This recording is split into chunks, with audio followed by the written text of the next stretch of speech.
తెలుసా, అసలు నువ్వు నీ కష్టం ఎవరికి చెప్పుకోకు. ఒకవేళ చెప్పుకున్నా అర్థం చేసుకునే మనుషులు ఉన్నారా ఈ రోజులో? ఉన్నారా? డౌటే నాకు తెలిసి. ఎందుకంటే నీ చుట్టుపక్కల వాళ్ళని ఎవరిని బాధ అర్థం చేసుకోవచ్చు, మీ ఇంట్లో వాళ్ళు కూడా అర్థం చేసుకుంటారో చేసుకోకపోవచ్చు ఖచ్చితంగా. అని వీళ్ళందరూ నీ బాధలు నీ కష్టాలు అర్థం చేసుకోకపోవచ్చు, కానీ మన నీ బాధల కష్టాలు ఎవరు అర్థం చేసుకుంటారు?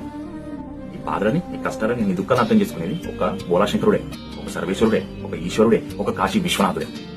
ఎందుకో తెలుసా, ఆయనే కదా నీకు ఎలాంటి బాధలున్నా కష్టాలున్నా అర్థమయ్యేది ఆయనకి. నువ్వు ఏది పడుతున్నావని తెలిసేది ఆయనకి, నువ్వు ఒక ముందడుగు వేస్తున్నావు తెలిసేది ఆయనకి. ఆయన ఆజ్ఞ లేనిది నీకు ఏదైనా జరుగుతుందా? ఏది జరగదు. అందుకనే నేను ఎవరు అర్థం చేసుకున్నా చేసుకోకపోయినా నేను అర్థం చేసుకునే వాళ్ళు సర్వేశ్వరుడు. అలాంటి సర్వేశ్వరుడు పాదాలు నువ్వు పట్టుకున్నావా, నీకు అపజయం ఎక్కడిది? ఏం నుంచి వస్తుంది అపజయం అనేది? విజయానికి మెట్లేస్తూ వెళ్తూ ఉంటావు.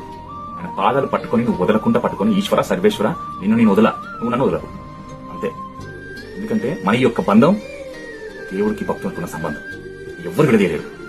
అందుకనే ఈ జీవనానుగ్రహం ఉందనుకో, నిన్ను ఎవరు ఏం చేయలేరు కూడా.